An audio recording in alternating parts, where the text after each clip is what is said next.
بسم الله الرحمن الرحيم. الرحمن علم القرآن، خلق الإنسان، علمه البيان. الشمس والقمر بحسبان، والنجم والشجر يسجدان. والسماء رفعها ووضع الميزان، ألا تطغوا في الميزان. وأقيموا الوزن بالقسط ولا تخسروا الميزان.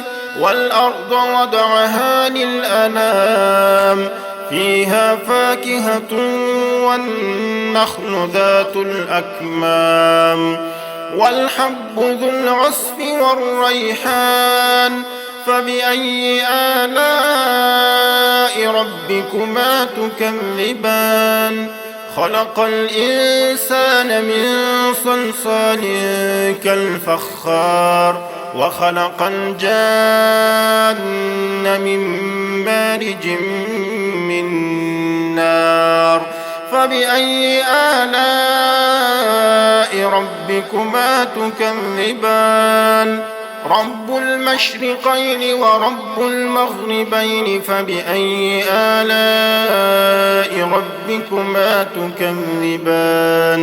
مرج البحرين يلتقيان، بينهما برزخ لا يبغيان. فبأي آلاء ربكما تكذبان؟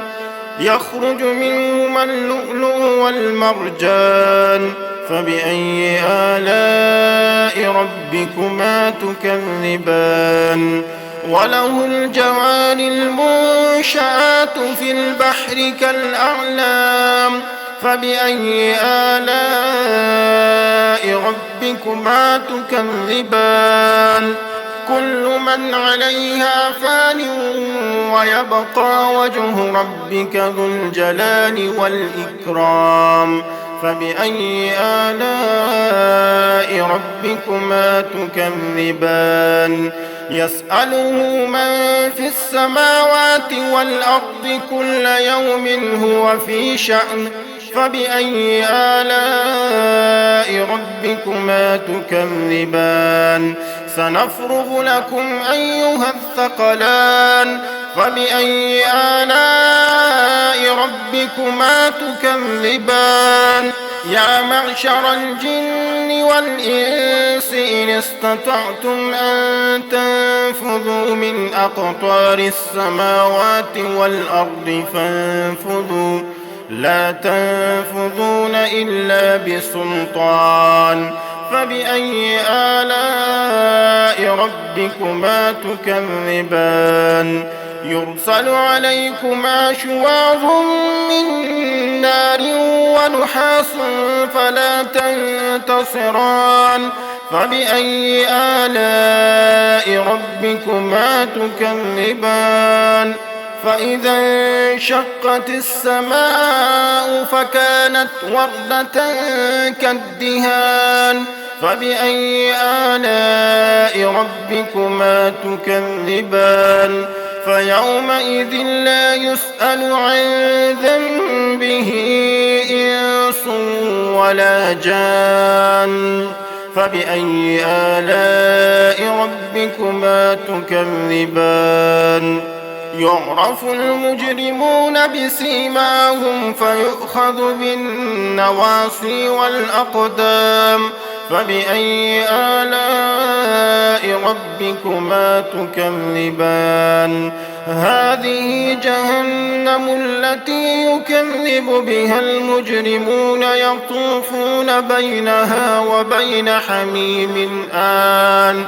فبأي آلاء ربكما تكذبان؟ ولمن خاف مقام ربه جنتان. فبأي آلاء ربكما تكذبان؟ ذواتا أفنان. فبأي آلاء ربكما تكذبان؟ فيهما عينان تجريان فبأي آلاء ربكما تكذبان فيهما من كل فاكهة زوجان فبأي آلاء ربكما تكذبان متكئين على فرش بطائنها من استبرق وجنى الجنتين دان فبأي آلاء ربكما تكذبان فيهن قاصرات الطرف لم يطمثهن إنس قبلهم ولا جان فبأي آلاء ربكما تكذبان كأنهن الياقوت والمرجان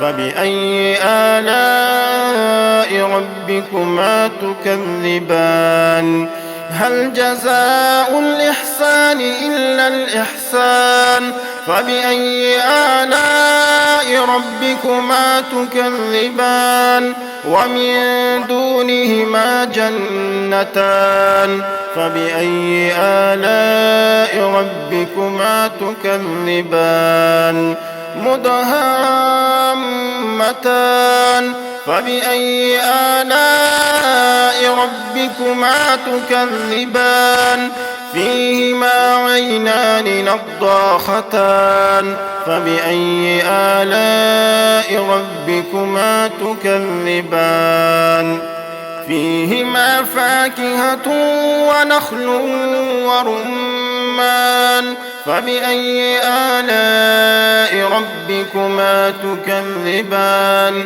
فيهن خيرات حسان فبأي آلاء ربكما تكذبان حور مقصورات في الخيام فبأي آلاء ربكما تكذبان لم يطمثهن إنس قبلهم ولا جان فبأي آلاء ربكما تكذبان متكئين على رفرف خضر وعبقري حسان فبأي آلاء ربكما تكذبان تبارك اسم ربك ذي الجلال والإكرام